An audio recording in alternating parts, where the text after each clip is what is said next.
सीधे रुख करेंगे चंडीगढ़ का, जहां पर गली क्रिकेट 2026 का उद्घाटन हुआ है। हरियाणा के मुख्यमंत्री नैब सिंह सैनी ने उद्घाटन किया है, संबोधित कर रहे हैं कार्यक्रम को। क्या कुछ कह रहे हैं, लिए चलते हैं। जी, हमारे चीफ सेक्रेटरी चंडीगढ़ सागरप्रीत हुड्डा जी, डीजीपी चंडीगढ़ सौरभ जोशी जी, हमारे मेयर चंडीगढ़, भारतीय जनता पार्टी के हमारे चंडीगढ़ प्रदेश के अध्यक्ष जितेंद्र मल्होत्रा जी, जस्टिस राजमोहन जी, पुष्पेंद्र कुमार जी आईपीएस, राजीव रंजन जी आईपीएस, श्रीमती कंवरदीप कौर जी आईपीएस, कंवरदीप जी डायरेक्टर एंजलर्स, श्री सारांश टंडन जी और हमारे यूटीसीए के सभी पदाधिकारीगण और उपस्थित देश के विभिन्न हिस्सों से आए हुए हमारे होनहार खिलाड़ी, क्रिकेट प्रेमियों, आप सबका मैं इस चंडीगढ़ आगमन पर बहुत बहुत स्वागत और अभिनंदन करता हूं। आज सभी महानुभाव इस कार्यक्रम के अवसर पर उपस्थित हैं। आप सबका भी मैं दिल से आभार व्यक्त करता हूं। साथियों, आज एंजलर्स गली क्रिकेट टूर्नामेंट के इस उद्घाटन अवसर पर आप सभी के बीच उपस्थित होना, ये मेरे लिए भी गर्व की बात है। साथियों, आज मुझे उस युवा शक्ति के बीच में आने का मौका मिला है जो अपनी उपलब्धियों से देश का नाम रोशन कर रहे हैं। साथियों, यह खेल उस नई पीढ़ी का उत्सव है जो अपने परिश्रम, अनुशासन और संकल्प से भारत को नई ऊंचाइयों तक ले जाने के लिए साथियों तैयार है। यह आयोजन करने के लिए मैं विशेष रूप से चंडीगढ़ प्रशासन व चंडीगढ़ पुलिस की सराहना भी करता हूं। और युवा साथियों, आप दोहरी सराहना के पात्र हैं, क्योंकि आपने इस आयोजन का जो थीम रखा है वो थीम है बल्ला घुमाओ और नशा भगाओ। साथियों, आपने जो इस आयोजन का ये थीम रखा है, इसे नशा मुक्ति से आपने जोड़ा है। मैं इसके लिए आपका धन्यवाद भी करता हूं। साथियों, नशे की कहानी केवल उस बुजुर्ग तक खत्म नहीं होती। आज यह पूरे समाज के सामने साथियों एक चुनौती बन चुका है। हम देख रहे हैं पंजाब के अंदर क्या दुर्दशा, पर उड़ता पंजाब जैसी फिल्में तो हम सब ने देखी हैं। साथियों, दूसरे राज्यों से भी हजारों युवाओं को नशा मुक्ति केंद्र का सहारा भी लेना पड़ता है। इसलिए हमें नशा मुक्ति के लिए विशेष अभियान चलाए जा रहे हैं। साथियों, यह बल्ला घुमाओ नशा भगाओ थीम भी इसी अभियान का एक हिस्सा है, क्योंकि खेल में वह ताकत है। साथियों, खेल में वो शक्ति है जो युवाओं को, उनकी ऊर्जा को साथियों अच्छे कामों में लगाने की ये प्रेरणा देता है।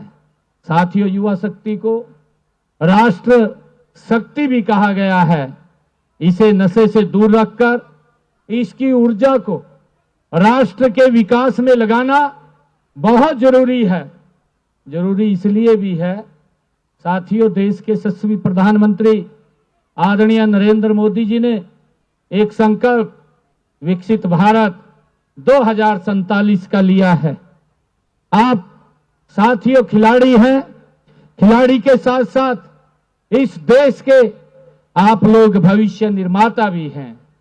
साथियों, जब आप मैदान में उतरते हैं तो आप केवल एक मैच नहीं खेलते, बल्कि आप अनुशासन, टीम वर्क, नेतृत्व और संघर्ष भावना को आप जीतते हैं। साथियों, ये गुण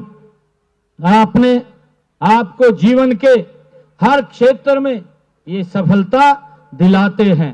साथियों, मुझे ये जानकर भी ये हर्ष हो रहा है कि इस गली क्रिकेट टूर्नामेंट देश के विभिन्न राज्यों और केंद्र शासित प्रदेशों से लगभग इस क्रिकेट टूर्नामेंट में 3,500 से अधिक हमारे खिलाड़ी यहां पर भाग ले रहे हैं। यह आयोजन भारत की विविधता में भी एकता का यह संजीव उदाहरण है। आज के समय में क्रिकेट का जुनून देश के हर कोने में साथियों बसता है। हाल ही में हमारे खिलाड़ियों ने T20 विश्व कप जीत करके पूरे विश्व में भारत का परचम साथियों लहराया है।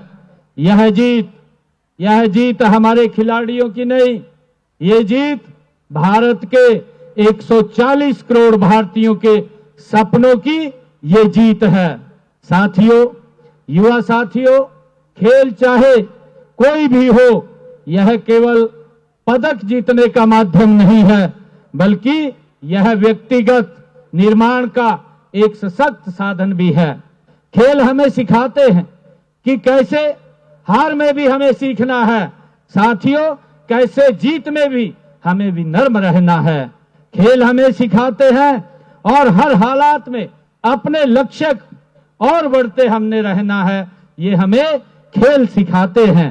साथियों, यही गुण जीवन में सफलता की कुंजी बनते हैं।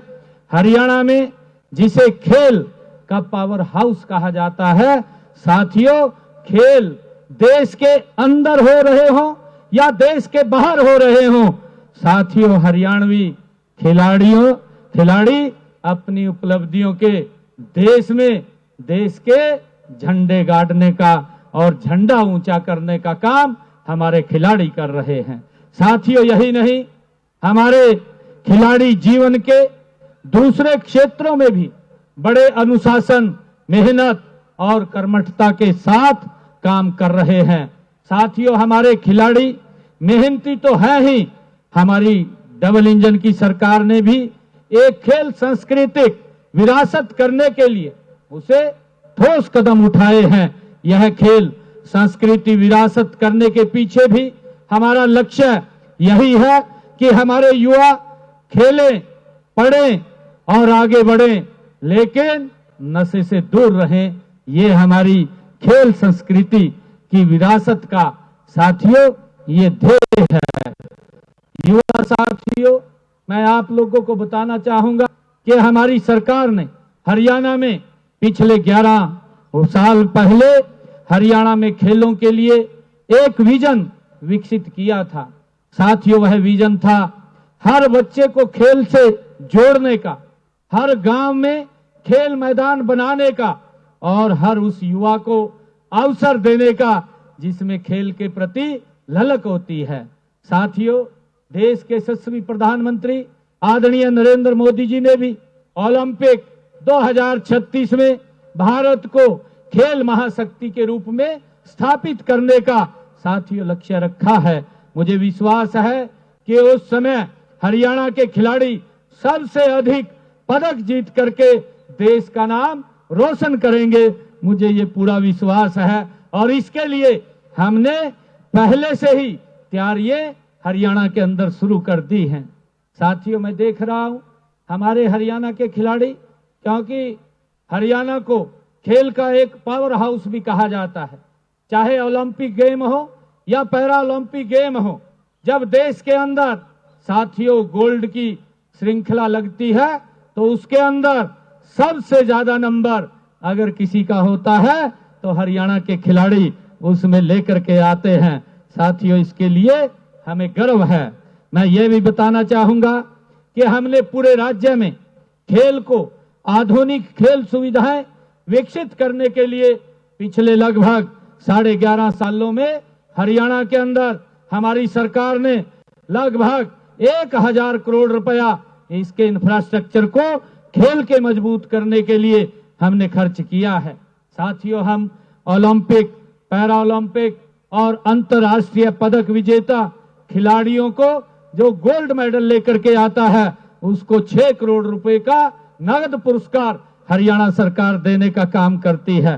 साथियों इसी प्रकार अगर वो सिल्वर मेडल लेकर के आता है तो 4 करोड़ रुपया और अगर ब्रॉन्ज लेकर के आता है तो उसको 2.5 करोड़ रुपया और उसके साथ साथ हरियाणा सरकार में नौकरी देने का काम, अन्य सम्मान देने का काम भी हमारी सरकार कर रही है।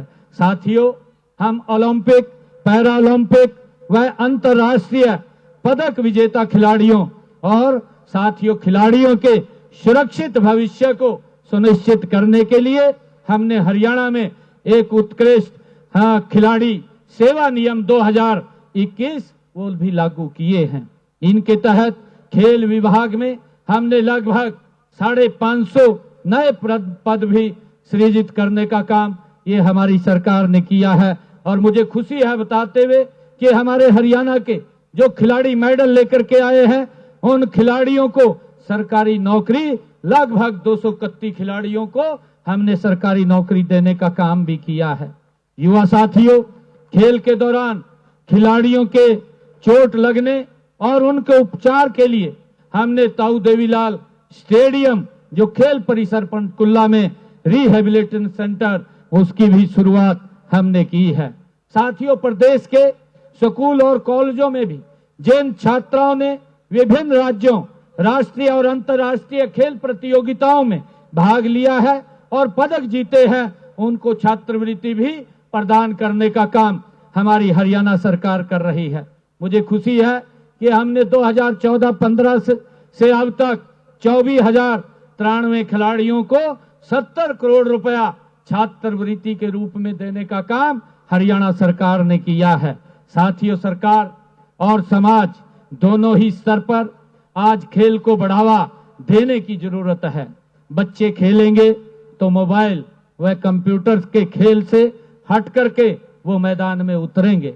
साथियों आप जानते ही हैं कि इन पर चल रहा सोशल मीडिया और अन्य जानकारियां बच्चों और युवाओं को भ्रमित कर रहे हैं। मेरा आग्रह है कि आज बच्चे गली कूचे में खेलते दिखाई नहीं देते हैं, वे इनकी स्क्रीन पर साथियों आंखें लगाए हुए रहते हैं और इनसे आंखें ही खराब नहीं होती, हमारे बच्चों का दिमाग भी खराब हो जाता है। साथियों मैं आप सभी से, युवा साथियों से ये अपील भी कहना चाहूंगा कि मैदान में उतरना ये ही सबसे बड़ी हमारी जीत है। हम हर बार जब खेलते हैं तो अपना मानसिक और शारीरिक स्वास्थ्य हमारा अच्छा बनता है। आप जब कुछ नया सीखते हैं तो अपने आप को बेहतर बनाते हैं और अपने लक्ष्य के आप करीब पहुंचते हैं। साथियों मैं युवा साथियों मैं यह भी कहना चाहूंगा कि हर गली, हर गांव, हर शहर में ऐसे आयोजन होते रहे हैं ताकि हमारे युवाओं को सही दिशा मिलती रहे। हम युवाओं के लिए बेहतर अवसर, बेहतर शिक्षा और बेहतर रोजगार और बेहतर खेल सुविधाएं प्रदान कर रहे हैं। लगातार हमारी सरकार इसको लेकर के गंभीर है और इस पर गति से काम कर रही है। हमारा उद्देश्य है कि हर युवा जीवन में सफल हो और समाज के लिए एक प्रेरणा बने। साथियों मैं आज यहाँ उपस्थित सभी युवाओं से ये कहूंगा कि हमें ये संकल्प लेना चाहिए जो आज के इस गेम की, इस क्रिकेट टूर्नामेंट की जो थीम है, और थीम है भल्ला घुमाओ नशा भगाओ। साथियों जोरदार आप बोलिए, बल्ला घुमाओ, बल्ला घुमाओ और साथियों खेलेंगे, जीतेंगे और देश को आगे बढ़ाएंगे। मैं एक बार फिर आयोजकों को, हमारे टंडन साहब को, संजय टंडन जी को और उनकी पूरी टीम को और हमारे प्रशासनिक अधिकारी, चंडीगढ़ प्रशासन के सभी आयोजकों को मैं बहुत बहुत बधाई और शुभकामनाएं देता हूं और सभी खिलाड़ियों को भी मैं शुभकामनाएं देता हूं। आप सब खिलाड़ियों के उज्जवल भविष्य की मैं कामना करता हूं और इसी आशा और विश्वास के साथ मैं एंजलर्स गली क्रिकेट टूर्नामेंट सीजन 4 के सफल आयोजन की कामना भी करता हूं। आप सबका बहुत बहुत धन्यवाद। इन्हीं शब्दों के साथ जय हिंद, जय भारत, जय भारत।